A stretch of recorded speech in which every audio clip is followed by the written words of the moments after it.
नमस्कार मित्रांनो, आपल्या पीजी ज्ञान या युट्यूब चॅनलवर स्वागत आहे। तर मित्रांनो, आजच्या व्हिडिओमध्ये आपण पाहणार आहोत की लाडकी बहीण योजनेचे पैसे खात्यात जमा व्हायला सुरुवात, याबद्दल संपूर्ण सविस्तर अशी माहिती आपण आजच्या व्हिडिओमध्ये पाहणार आहोत। त्यापूर्वी चॅनलवर नवीन असाल तर चॅनलला सबस्क्राइब करा व बेल आयकॉनवर क्लिक करा, म्हणजेच आपल्या पुढील व्हिडिओचे अपडेट तुम्हाला मिळत राहील। तर मित्रांनो, वेळ वाया न घालवता व्हिडिओला सुरुवात करूया। महाराष्ट्र राज्यातील महिलांच्या सक्षमीकरणासाठी सुरू करण्यात आलेली मुख्यमंत्री माझी लाडकी बहीण योजना या योजनेच्या लाभार्थी महिलांसाठी आनंदाची बातमी आहे। राज्याचे उपमुख्यमंत्री आणि अर्थमंत्री अजित पवार यांच्या निर्देशनानुसार या योजनेसाठी आवश्यक निधी वितरणाला मंजुरी देण्यात आली आहे। ज्या बहिणींना जून महिन्याचा हप्ता अजून प्राप्त झाला नव्हता त्यांच्यासाठी ही अत्यंत महत्त्वाची बाब आहे। आता या योजनेअंतर्गत निधी वितरणाची प्रक्रिया पुन्हा सुरळीत झाली असून लाभार्थी महिलांच्या बँक खात्यात पैसे जमा होण्यास सुरुवात झाली आहे। निधी वितरणाची सध्याची स्थिती, या योजनेच्या अंमलबजावणीत काही काळापूर्वी अडचणी निर्माण झाल्या होत्या। 1 जुलैपासून महिलांच्या खात्यात हप्ता वितरित करण्याची योजना होती, परंतु काही विभागाकडून निधीचे वितरण पूर्ण न झाल्याने हप्त्याचे वितरण थांबले होते। यामुळे अनेक लाभार्थी महिलांना त्यांच्या मासिक मानधनासाठी प्रतीक्षा करावी लागत होती। आता अजित पवार यांच्या हस्तक्षेपामुळे ही समस्या निराकरण झाली आहे आणि निधी वितरणाची प्रक्रिया पुन्हा सुरू झाली आहे। विविध विभागाकडून आता निधीचे वितरण करण्यास मंजुरी मिळाली आहे। यामुळे सर्वसाधारण प्रवर्ग, अनुसूचित जाती आणि अनुसूचित जमाती या तिन्ही प्रवर्गातील महिलांना त्यांच्या हक्काचे मानधन मिळणार आहे। हा निधी स्टेट बँक ऑफ इंडियाच्या केंद्रीयकृत खात्यात जमा करण्यात आला आहे, जेथून डायरेक्ट बेनिफिट ट्रान्सफर म्हणजे डीपीटी प्रणालीद्वारे थेट लाभार्थ्यांच्या बँक खात्यात पैसे हस्तांतरित केले जातील। विभागनिहाय निधीचे वितरण, आदिवासी विकास विभागाचे अनुसूचित जमातीच्या महिला लाभार्थ्यांसाठी महत्वाची भूमिका बजावली आहे। या विभागाने 1 जुलै 2025 रोजी अनुसूचित जमातीच्या महिलांच्या हप्त्यासाठी निधी उपलब्ध करून दिला आहे। या योजनेच्या आदिवासी घटकांसाठी एकूण 3240 कोटी रुपयांची तरतूद करण्यात आली आहे।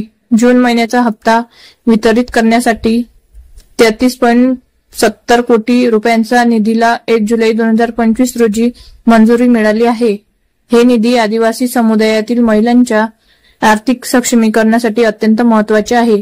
त्याचप्रमाणे सामाजिक न्याय व विशेष सहाय्य विभागाने देखील आपली जबाबदारी पूर्ण केली आहे। या विभागाने अनुसूचित जाती व नवबद्ध प्रवर्गातील महिलांच्या हप्त्यासाठी आवश्यक निधी वितरित केला आहे। अनुसूचित जाती व नवबद्ध प्रवर्गातील 3960 कोटी रुपयांची अर्थसंकल्पीय तरतूद करण्यात आली आहे। या प्रवर्गासाठी 410.30 कोटी रुपयांचा निधी वितरित करण्यास मंजुरी देण्यात आली आहे। हे निधी या समुदायातील महिलांच्या आर्थिक स्वातंत्र्यासाठी अत्यंत उपयुक्त ठरेल। डीपीटी प्रणालीद्वारे जलद हस्तांतरण, या योजनेची सर्वात मोठी विशेषता म्हणजे डायरेक्ट बेनिफिट ट्रान्सफर प्रणालीचा वापर करणे। या प्रणालीमुळे निधी थेट आणि जलद गतीने लाभार्थ्यापर्यंत पोहोचतो। यामुळे मध्यस्थांची आवश्यकता नसते आणि भ्रष्टाचाराची शक्यता कमी होते। सर्वसाधारण प्रवर्ग, अनुसूचित जाती आणि अनुसूचित जमाती या तिन्ही प्रवर्गाचा निधी स्टेट बँक ऑफ इंडिया केंद्रीकृत खात्यात जमा करण्यात आला आहे। या खात्यातून डीपीटी प्रणालीद्वारे जून महिन्याचे थकीत मानधन थेट लाभार्थ्यांच्या बँक खात्यात जमा केले जाईल। डीपीटी प्रणालीमुळे निधी हस्तांतरणाची पारदर्शकता वाढते आणि लाभार्थ्यांना त्यांच्या पैशाची स्थिती कळते। या प्रणालीद्वारे प्रत्येक पैसा त्यांच्या योग्य मालकापर्यंत पोहोचतो आणि कोणत्याही प्रकारचे गैरसमज किंवा विलंब होत नाही। हे तंत्रज्ञान आधुनिक शासन व्यवस्थेचे उत्तम उदाहरण आहे। हप्त्याचे वितरणाचे वेळापत्रक, मिळालेल्या अधिकृत माहितीनुसार 3 जुलैपासून लाभार्थ्यांच्या खात्यात हे मानधन जमा होण्यास सुरुवात झाली आहे।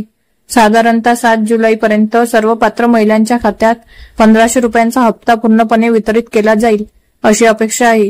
हे वेळापत्रक अत्यंत महत्त्वाचे आहे, कारण अनेक महिला या मानधनावर अवलंबून असतात।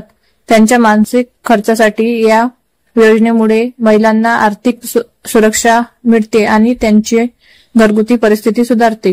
ज्या लाडक्या बहिणींना अद्याप हप्ता मिळाला नसेल त्यांनी पुढील काही दिवसात आपले बँक खाते तपासण्याचे आवाहन करण्यात येत आहे। बँक खाते तपासताना योग्य तो मोबाईल नंबर आणि आधार कार्ड या कागदपत्रांची खात्री करावी। काही वेळात लाडकी बहीण योजनेचे पैसे खात्यात जमा व्हायला सुरुवात, याबद्दल संपूर्ण सविस्तर अशी माहिती आपण पाहण्याचा प्रयत्न केला आहे। जर मित्रांनो तुम्हाला आमचे व्हिडिओ आवडत असेल तर नक्की आपल्या पीजी ज्ञान या युट्यूब चॅनलला सबस्क्राईब करा व बेल आयकॉनवर क्लिक करा आणि व्हिडिओ जास्तीत जास्त शेअर करा व त्याचबरोबर लाईक करायला विसरू नका। पुन्हा भेटूया अशाच एका नवीन व्हिडिओसह।